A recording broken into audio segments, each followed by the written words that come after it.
황금이 나오는 집.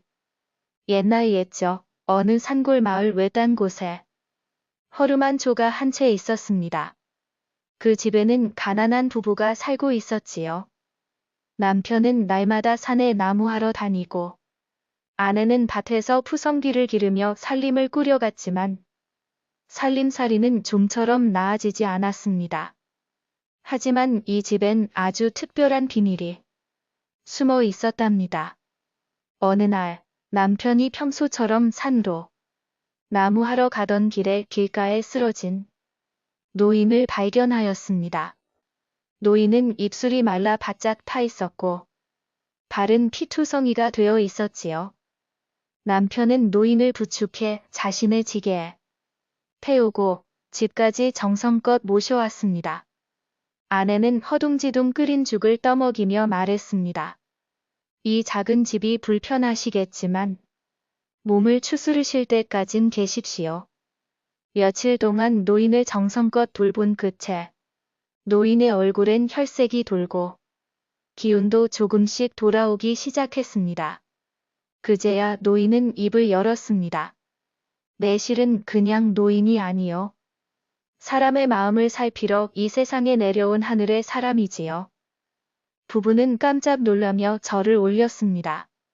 노인은 조용히 웃으며 말했습니다. 당신들이 보여준 따뜻한 마음, 하늘도 감복하였습니다. 내가 떠난 뒤 당신들 집에 놀라운 일이 벌어질 것이요. 하지만 3가지 약속을 지켜야 하오. 부부는 고개를 끄덕였습니다. 노인은 손가락 3개를 펴며 말했습니다.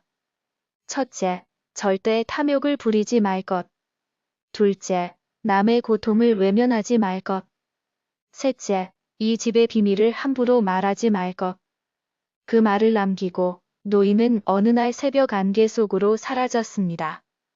그날 밤부터 이상한 일이 벌어지기 시작했습니다.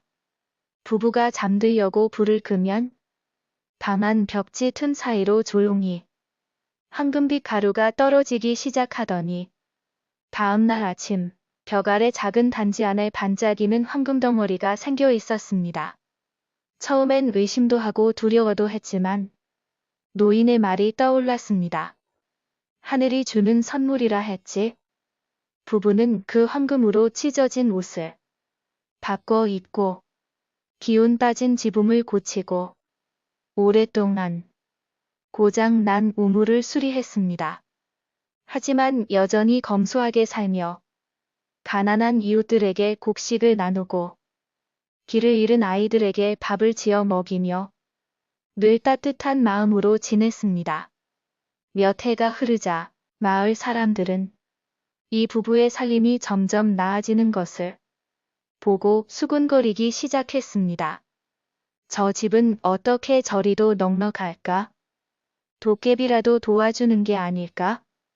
하지만 부부는 묵묵히 일하고 변함없는 성품으로 살았기에 사람들은 이내 존경심을 가지게 되었습니다. 그러던 어느 날 인근 마을에 사는 욕심 많은 부자가 그 소문을 들었습니다. 가난했던 부부가 순식간에 부자가 되었다고? 뭔가 수상하고는. 그 부자는 자신의 하인을 시켜 그 집을 몰래 염탐하게 했습니다. 하인은 밤마다 벽지 틈에서 빛이 새어나오는 걸 보고 몰래 들여다봤습니다. 그리고 돌아와 보고했지요. 주인님, 그 집방 안에서 황금빛이 쏟아집니다. 부자는 당장 그 집에 찾아가 부부를 불러냈습니다. 이 땅은 우리 조상이 물려준 땅이요. 당장 나가시오. 이 집은 내 것이요. 부부는 말없이 짐을 싸고 황금이 쏟아지는 그 집을 떠났습니다. 하지만 그날 밤 부자는 방 안 가득 황금이 쏟아질 것을 기대하며 두 눈을 부릅뜨고 잠을 청했습니다. 그러나 방은 어두웠고 아무 일도 일어나지 않았습니다. 다음 날도 그 다음 날도 황금은 나오지 않았습니다. 결국 분노한 부자는 방을 뒤엎고 벽을 허물며 소리를 질렀습니다. 왜 나에겐 황금이 쏟아지지 않는 것이냐? 그때 방 안 가득한 황금빛 대신 검은 연기와 함께 이상한 바람이 일더니 노인의 목소리가 들려왔습니다. 욕심 많은 자는 하늘의 복을 받을 수 없느니라. 사람을 내쫓고 강제로 탐하면 황금은 사라지고 벌만 남을 것이다. 그 순간 부자의 얼굴은 시커멓게 그을리고 집의 모든 기둥은 삐걱거리며 무너졌습니다. 한편 부부는 마을 가장 외진 곳에 새로 초가를 짓고 살고 있었습니다. 하지만 이전처럼 황금은 나오지 않았습니다. 그래도 부부는 실망하지 않았습니다. 하늘의 복은 받았고 덕분에 이만큼 살았으니 이젠 우리 힘으로 살아야지요. 그 말대로 부부는 다시 밭을 갈고 연장을 수선하며 새 살림을 꾸려나갔습니다. 그 모습에 감동한 마을 사람들은 먹을 것을 가져다주고 지붕을 얻는 것을 도와주었습니다. 그러던 어느 날 밤, 다시금 부부의 집에서 조용한 황금빛이 피어나기 시작했습니다. 벽에서 흘러나온 빛은 단지를 채우지 않고 부부의 머리맡에 살며시 내려앉았습니다.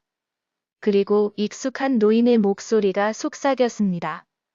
이제 진짜 황금이 너희에게 내리리라. 그것은 너희의 마음, 너희의 삶, 그리고 이웃과 함께 나누는 덕 안에 있느니라. 다음 날 눈을 뜬 부부는 방 안이 변해 있음을 알았습니다. 황금덩이 대신 곡식이 가득한 자루, 깨끗이 정리된 연장들, 빛나는 씨앗꾸러미, 그리고 창가엔 감사의 편지들이 놓여 있었습니다. 그 후로도 부부는 특별한 삶을 이어갔습니다. 황금이 나오지 않아도 마을 사람들과 나누며 기쁨을 얻었고 무언가를 더 많이 가지기보다 함께 웃는 것이 더 큰 복임을 알게 되었습니다. 마을 사람들은 이제 그 집을 황금이 나오는 집이 아니라 사람의 복이 머무는 집이라 불렀습니다. 그렇게 평화롭게 세월이 흐르던 중 마을에 큰 기근이 찾아왔습니다. 가뭄이 길어져 밭에는 싹이 트지 않고 강에는 물이 마르고 가축들조차 병들기 시작했습니다. 사람들의 얼굴엔 점점 그늘이 드리웠고 장에 나가도 팔 물건이 없고 쌀독은 바닥을 드러냈습니다. 그러던 어느 날 밤, 부부는 잠자리에 들기 전 조용히 이야기했습니다. 우리만 이 복을 받을 수는 없지요. 하늘이 주신 복이라면 이 고난 속에 함께 나눠야겠지요.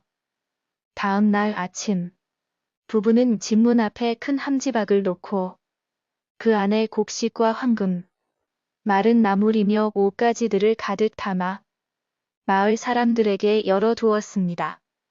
그리고 이렇게 써 붙였지요. 힘들 때 누구든 가져가십시오.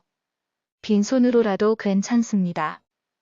사람들은 처음엔 머뭇거렸지만 곧 조심스레 필요한 만큼 가져가고 또 어떤 이들은 따뜻한 손편지나 감자 몇 알을 되갚아 놓고 가기도 했습니다.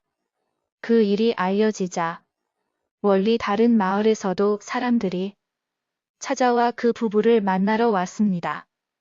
이웃 마을의 어르신, 떠돌이 장사꾼, 굶주린 아이들까지 그 집을 찾아왔고 부부는 기꺼이 맞아 주었습니다. 그 무렵 부자가 차지했다가 무너진 집터에는 잡초가 무성하게 자라고 있었는데 그 집에 무너진 담장 틈에 오래된 지팡이 하나가 꽂혀 있었습니다.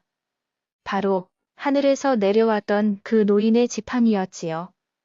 어느 날 밤 마을 한가운데에 있던 커다란 나무 아래에서 밝은 빛이 솟구치더니 그 노인이 다시 나타났습니다. 그는 마을 사람들을 둘러보며 말했습니다. 여기 복이 넘치는 집이 있구나. 황금은 눈에 보이지 않아도 사람과 사람 사이에 흐르면 그보다 귀한 보물이 없느니라.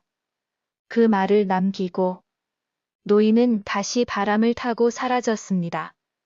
하지만 그날 이후 마을 곳곳엔 이상한 변화가 생겼습니다. 먼저 마르던 우물에서 맑은 물이 솟기 시작했고 밭에는 가물어 말라붙은 줄기 사이로 연한 새싹이 피어났습니다. 메말랐던 나무에도 하얀 꽃망울이 맺혔지요. 사람들은 모두 입을 모아 말했습니다. 저 부부 덕에 우리 마을이 다시 살아났어. 이후 마을은 황금마을이라 불리게 되었고 그 부부는 사람들이 정성껏 지어 부른 이름 황심 부부, 즉 황금보다 마음이 귀한 부부로 존경받았습니다. 세월이 더 흐른 어느 날 부부는 나지막한 언덕 위에 앉아 해지는 마을을 바라보며 조용히 이야기했습니다. 우리는 참 많이 받았고 많이 나눴지요. 예, 그리고 그보다 더 귀한 걸 얻었습니다. 이웃의 미소, 아이들의 웃음소리, 우리 삶이 이야기로 남게 된 것 말이지요. 그날 밤 마을 회관에서는 작지만 따뜻한 잔치가 열렸습니다.